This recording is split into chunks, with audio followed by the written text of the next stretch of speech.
Hello, I'm Dylan. And I'm Kiyan. And this is Triple Play, the podcast where we don't really know what Storm does. Because this month we watched Pryde of the X-Men. Written by Larry Parr. Directed by Ray Lee and Stu Rosen. And aired on September 16th, 1989. Yeah. This was a pilot for a TV show. That probably should have happened, because I really enjoyed this, actually. I would have watched it if it was a full show. Yeah. You would have also been like -5 years old. Yeah, I mean, if they had made it into a full show, I would go and watch it like now. But would you know about it? If they made it a full show, we probably wouldn't have watched this episode, admittedly. No, but if I had watched this episode not for this podcast, and they had made it a full show, I would have watched the entire thing, probably. Okay. Or at least a couple more episodes, because it was pretty enjoyable. Yeah, I just read that apparently instead of making a 13th episode of RoboCop, the animated series, they made this. Yeah. Turns out that was a decision for the worse, since this didn't really amount to anything. No, but they got Stan Lee. That's saying something. They did. And, obviously, they made the actual X-Men cartoon in a couple of years, Yeah, whose animation 1992. is a little worse than this. But yeah, should we just We should just explain the plot. Yeah, okay. So it starts with... Magneto. Well, actually, no, it starts with Spider-Man. Live-action Spider-Man. Really poor costume, but he's told me to register to vote. Are you registered to vote? No. No, I can't register to get vote. registered to vote. In this country, at least. It's true. This is true. Register to vote in South Africa. And just vote there. I don't know. Vote in their elections that I don't keep up with. Yes. Do it. But no, I'm not registered to vote. So, Spider-Man has a point. But at the same time, why is there a little ad for getting registered to vote in front of a kid's cartoon? Like, Maybe it was just I the don't know. channel you watched it on. Maybe it's just a shtick. I don't know. I mean, do they really think the kids watching this are going to, like, Register to A, vote. care, 2, actually do it, and 3, I went A, 2, 3, but who cares? 3, even be able to register to vote. Yeah, they really clearly don't know their market, do they? I mean, hey, we watched it, and we're eligible. At least I am, and you have the potential to be. I guess. But no, and to answer your question, Spider-Man, no. Although they did make provisions last year in California that whenever you get a driver's license, you're now automatically registered to vote. But I Yeah. got my license before that, so I'm not registered to vote. Ha ha. You little buggers. Didn't get away with it this time, no. I think they've been doing that in Oregon for years. Yeah, well, Oregon is just a state. It's true. It is. Anyway, Mind-blowing. it starts with Magneto. It actually starts with some overt racism. Because at first I thought they were trafficking mutants. Because this guy's like, man, we got some mutants in the back of this armored car. Freaking hate mutants. And at first I was like, oh man, they're trafficking mutants. And then I was like, nah, they're actually just transporting Magneto to probably some high security prison, but it doesn't work because he's Magneto. No, he gets saved by that white angel lady who does nothing for yeah. the rest of the episode. She shows up again later, but I forget what she does, so probably not Gets much. beat by one of the X-Men. They introduce a lot of characters in this episode, and I actually kind of like that. Wait, that white woman was the White Queen. Yeah, okay. In total, we had Cyclops, Storm. This is just, I guess. Well, this is an order Cyclops, of- Storm, Juggernaut, Blob, Nightcrawler, Kitty Pryde, Dazzler, Magneto, Pyro, Colossus, Wolverine, White Queen, Professor X, Toad, and Lockheed. And that's like more than in the hour-and-a-half movie, first movie. But hey, it was fast-paced. Kept up with the action. It was a little too quickly Yeah, paced. it was. It really was. But hey, that's just an 80s cartoon for you, so I guess. I haven't watched many 80s cartoons. I've watched Thundercats. I actually watched the original Thundercats, which was terrible, and the reboot Thundercats, which was somehow even worse. I've watched Captain Planet was early 90s, but I'm still counting it. I've watched Captain Planet. I've watched original Transformers. I actually watched quite a few 80s things, come to think of it. I didn't watch any. I've watched... God, I know I've watched more than... It'll come to me, but I've watched more. I watched SpongeBob. That's a 90s cartoon. It's not 80s. Now cartoon. It's not 80s, though. You were saying 80s cartoons. Yeah, SpongeBob is a 90s show. Like late 90s. Yeah, the 90s is not the 80s. Yeah? Yeah. You said you watched a bunch of 80s cartoons. I said I didn't watch any. Watched SpongeBob, which is 90s. Yeah. Yeah. So why even bring it up? Captain Planet was 90s. I still brought it up. But Captain Planet's more like an 80s cartoon. That's not how that works. I watched Dragon Ball, I guess, which is anime, so I don't know if it counts. But apparently this was actually animated by Toei Animation, who's known for producing like the lowest quality anime in existence, like Dragon Ball. The worst animation ever. And they also made the Transformers show, the original one, which also has like kind of not good anime. It has moments of good animation. The movie was kind of nice, but I really like that Transformers movie. not the. We should watch the Michael Bay ones. Not the Michael Bay ones. I like the anime. Worth. Anyway, we're completely not talking about X-Men here, but apparently, just wanted to mention, apparently this was animated by Toei Animation. So, yeah, so Kitty Pryde shows up at the mansion. Yeah, she was invited by Professor X, and she's like, "Hey, Professor X, how did you know I was a mutant?" And he's like, "Don't worry about that. Just look at the danger room." No, then he was like, "Look, I have Cerebro." Oh yeah, they introduced Cerebro, which looked way less cool than in the movie. Yeah, it did. Honestly, though, I really like how they introduce everything here just right off the bat, one after the other. It was really, really quick and probably terrible, but I liked it more than the movie. I really did. Anyway, well, the thing is, like, I wouldn't have understood anything that was happening in this if I hadn't seen the movie, to be honest. Pretty much. But the X-Men are already established. Wolverine's already established and isn't the main character. No, the X-Men are all established. Don't you remember all of them, including your favorites, Nightcrawler, Storm, Wolverine, Cyclops, Juggernaut. No, it doesn't Colossus. Juggernaut's Cyclops. The bad guy. Yeah. Pretty confusing there. Juggernaut, I don't know if this was part of the movies, but in this, at least, I don't know if this is usually how it is, but Juggernaut is Xavier's stepbrother in this, so that was kind of interesting. I'm sure if they had made this into a full series, there would have been some episode or drama revolving around that. But yeah, we just get introduced to them right off the bat and their powers. There were some that we hadn't seen in the movies, so some I was unfamiliar with, like Dazzler. Oh yeah, Dazzler. Actually, I think she was the only one who wasn't in the movies. Her and White Angel and the Blob. Yeah. Okay, I was talking about just the X-Men, but yeah, Dazzler, her power kind of sucks. She can turn sound into light. She basically just blinds people. That's like her only skill.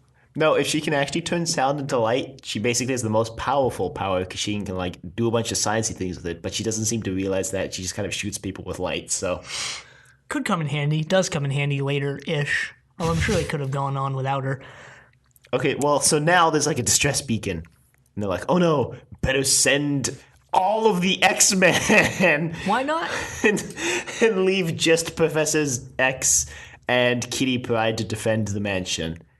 And I think even Wolverine brings it up like, what if it's a trap? What if they're just trying to get you alone? In his terrible accent. God, I didn't even know what Wolverine was supposed to be here, but it wasn't Canadian, I can tell you that. Nightcrawler was definitely German and kind of weird. Yeah, Nightcrawler had kind of had a thing for Kitty. Yeah, felt a little creepy, weird. pedophilic undertones. Kitty was a teenager. Don't call her a kid. She's 14. That's one of her lines from the thing. But yeah, Nightcrawler was really creepy here, which I guess kind of fits with his character. But maybe they obviously my only experience with Nightcrawler. God, that sounds so wrong. My only experience with Nightcrawler. Based on what we've been saying.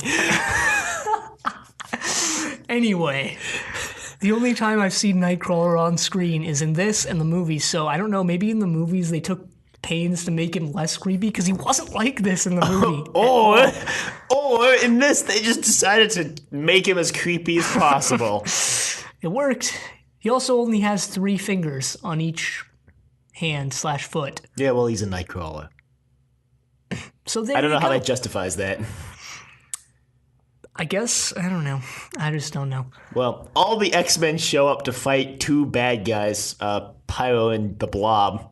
The Blob's power literally consists of no one can move the Blob except the Blob. Pyro? What was Pyro supposed to be? Like what nationality? I don't know. Australian? I don't know. I'm not good with accents. Most Americans aren't, but it's true. Nice jab. I mean, it doesn't affect me. Well, doesn't it? No, I mean, I'm not an American. Yeah, but don't you usually get that a lot? Like, hey, you're British, right? On that side of the spectrum, yeah.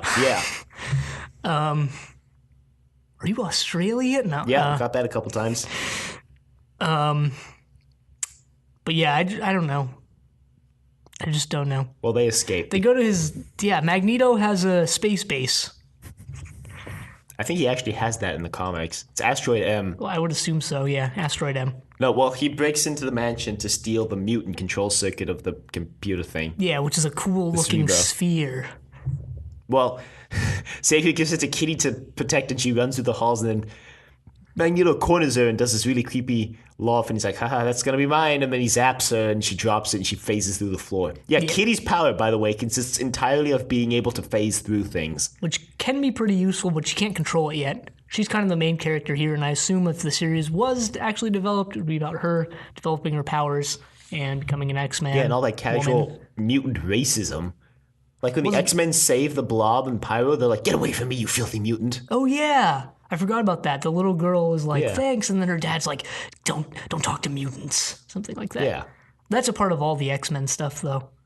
Yeah. Kind of, this is a good example of how cartoons are different now, because a lot of this stuff would not fly now. All the direct references to terrorism, all the violent, racist stuff, like this wouldn't fly nowadays. No way.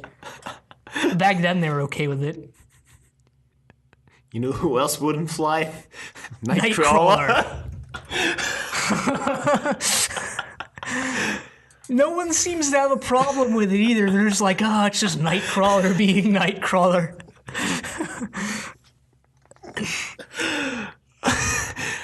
She like shoves him away too, doesn't she? And she goes like hug Storm. No, well, yeah. When they show up and she's like, I failed you. She like shoves Nightcrawler. She's like, get out of here, you donut. I don't know. Thing is, Nightcrawler, they focused a lot on Nightcrawler. Like, the other X-Men got, like, kind of equal focus. Wolverine, I noticed, maybe it's just because he was the main character in the movies, but I actually thought Wolverine got less of a focus than anyone else.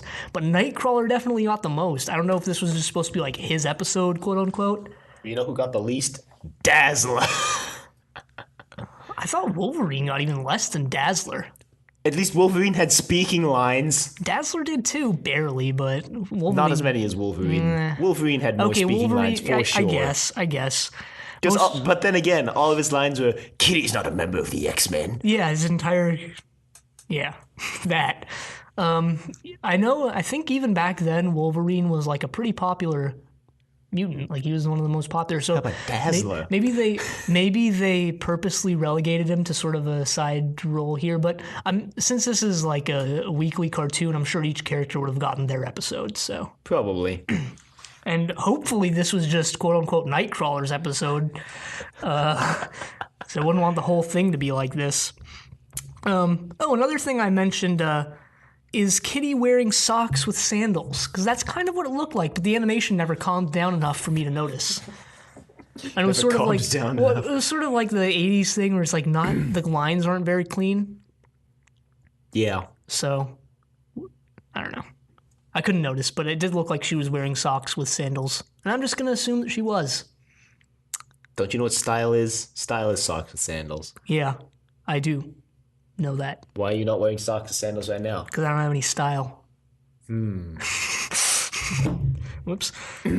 So yeah, they now need to go retrieve the circuit and stop Magneto from blowing the entire... Yeah, Magneto pulls a Sephiroth and decides to shoot a comet / meteor / I don't really know what it was, and we had this discussion in the Spider-Man episode. Italian Spider-Man episode, and I completely forgot the difference between comet, meteor, meteorite. Check the show notes. But check the notes because I'll post that same exact link there.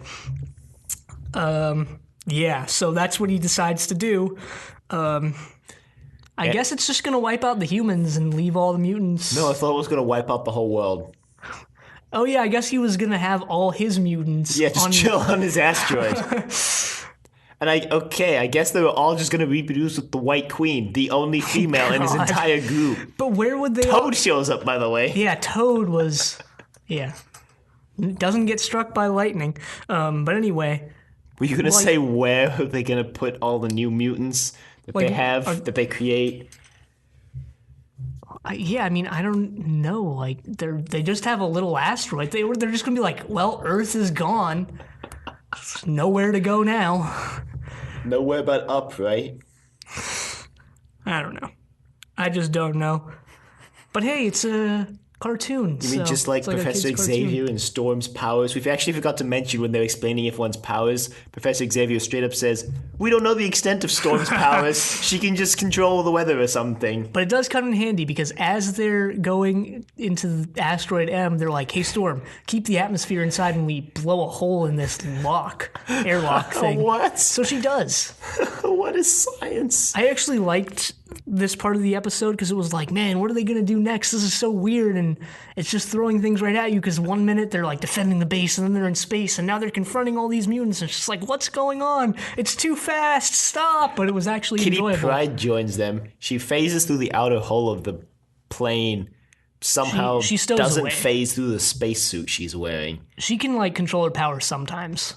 Sometimes. When the plot demands it. She stows away. Xavier tells her to stay behind, but she doesn't. She's like, no, screw that. She would be the only one in the mansion. Why would she stay behind? Like, legit. Does Xavier have the school in this? Because I would assume that he would have the school. Like, that's a part of all the X-Men. I actually don't think so. Things. I don't know. Because when Kitty Pryde shows up, she doesn't seem to know where she is. And if it's the school, you'd think she would know that she's at Xavier's school for youngsters. You'd think so, but I wouldn't be surprised if it existed in this universe. Wouldn't be surprised if it didn't either, but this cartoon was just weird. So, I mean, it's a kid's cartoon, like Saturday morning type stuff, so you don't have to think about it too hard, but... Yeah, but Dazzler... Well, they each get their little... They're stopped by the enemies. No, an enemy shows up, and then there's some good guy holds them back while everybody else moves on. Yeah, the classic superhero type thing, I guess. Colossus is beating on the Juggernaut, and they're just beating each other up. The fight scenes actually looked pretty good. The animation was pretty good overall, honestly. Mm-hmm. Better than I thought it would be. Yeah. Once again, a surprise since this is the same company, apparently. They're uncredited, but everyone seems to say that this is the same company that made Dragon Ball Z, which is, you haven't watched it, but that is literally like the worst show in terms of animation. It's just like no animation for the entire episode. I'll take your word Still frames of people talking. Yeah. But here, that's not the case. Yeah. Surprisingly enough. Anyway, back to the plot. What little there is. Nightcrawler and Kitty make it to the control room. They have a big showdown with Magneto. Magneto's like, haha, you can't stop it. They stop it. Nightcrawler completes the circuit to stop with his body. With his body. Apparently he can do that. Why not? Apparently having thousands of volts funneled through your body doesn't kill him immediately. Why not? And then at the end, Xavier's like, I'll keep this picture of the ship on the monitor. All you gotta do is teleport at the last moment, you'll be fine. And he teleports too late because he's Nightcrawler and he's dumb. and there's like some stuff about him burning up in the atmosphere, but eventually they save him. They think he's dead, but no, he actually just teleports back into the ship, and they have this huge moment where, oh man, I can't believe Nightcrawler's dead. Cyclops gets his like one line in the thing. Psych! Not dead. Cyclops. Anyway, Kitty starts crying over Nightcrawler, this creepy pedophilic dude she met 10 minutes ago. She feels bad about treating him badly, and then he sacrificed himself. And she's like, oh man, I'll never repay him. And then he shows up and they hug, and then it's like, ooh, that's a little bit awkward. Yeah. Wow. And then it kind of just ends. Oh, the X-Men turn giant and step on the Earth and kill a bunch of people. No. What? It's actually just this scene where it's like the X-Men are going to protect the world, and they're like imposed on a picture of the Earth. We forgot to mention that this is narrated by Stan Lee. Oh, yeah. I think we said they got Stan Lee, but we didn't say he narrated it. He should have made a cameo like he does in the recent Marvel movies. Does narrating the whole thing not count as a cameo? Well, it's not a cameo because it's narrated by him. It's like in the credits. It's him. He should have just been like a random bystander. But then the voice would be the same as the narrator, and that'd be really confusing. He wouldn't have to talk. It could just be a likeness of him in cartoon style. You think the animation company would be able to pull that off? Why not? Okay. So yeah, overall this was a thing. I really enjoyed this for whatever reason. Oh man, I completely forgot about that dragon thing. Magneto has this little pet dragon. Oh yeah. He kicks it a lot, and eventually just turns on him and joins the X-Men at the end. Loved that thing. Let's be real though, that was the best part of this episode. The best part was when Dazzler turned her hand into a handgun and actually shot light bullets out of her hand. Yeah, it was pretty cool. Dazzler, the best X-Man. X-Woman. Devil Dinosaur should have been a part of this. Still want to read those new Devil Dinosaur comics they have coming out. Just go buy them from the store. A store that moved. What? I'll tell you later. I mean, never mind. We'll talk about that later. Anyway, yeah, I really enjoyed this because it just had that cartoony vibe. It wasn't as serious. I don't like when things are serious. It wasn't like all that Hollywood and garbage where it's like we have to make things dark and real and serious. It was a cartoon based on a comic, and it was just nice. Not all of Hollywood right now is dark and serious. No, not really, but the way most of Hollywood is dark and serious. The way they handled the way they intentionally handled the X-Men films to be more realistic and serious. Nah. I like this a lot more. It's a lot more fun. I guess. I don't know. I wouldn't rewatch this though. When I would rewatch the movies, I don't know what that says about me. I don't think I would rewatch this or the movies. I might rewatch the first movie. If someone had a gun to my head, I would probably choose the movies to rewatch rather than this. Some rabid X-Men fan. It's like, you're gonna watch something from the X-Men universe. What's it gonna be? I would pick this. What if you could only live as long as the thing was that you were watching? Then you would pick the movies. I don't know. Although I did just say I wouldn't rewatch it, and then I was like, yeah, I guess I'd rewatch it. So, yeah, I guess I would just rewatch this. I don't know. Well, that's that. Oh, yeah. The woman who voices Kitty, I don't exactly know her name, but she's in a lot of cartoons. Like, a lot. She was, did you ever watch Rugrats? Yep. As a kid? Yeah, she's Phil and Lil. Who? And you can... The twins. Okay. You can hear that in her voice. I was like, when I was listening to her voice, I was like, I've heard that voice in a lot of stuff, and I looked her up, and yeah, she's in a lot of crap, so. Well, I thought the guy doing Professor Xavier was someone completely different to who it was. Who was it? Was it like a known It's just a guy? nobody. Do you think it was like a known person? I thought it was the guy who currently voices Agent 47 in the Hitman video games, because the voices sounded really similar. And I was like, oh man, it's definitely that guy. And I looked it up. It's like, no. Man, that guy from the Hitman Games kind of looks like Professor Xavier. That was kind of weird too. Yeah, the guy who voiced Professor Xavier in this was a voice actor, and his Wikipedia page is like, we don't really know a lot about him because he never did interviews.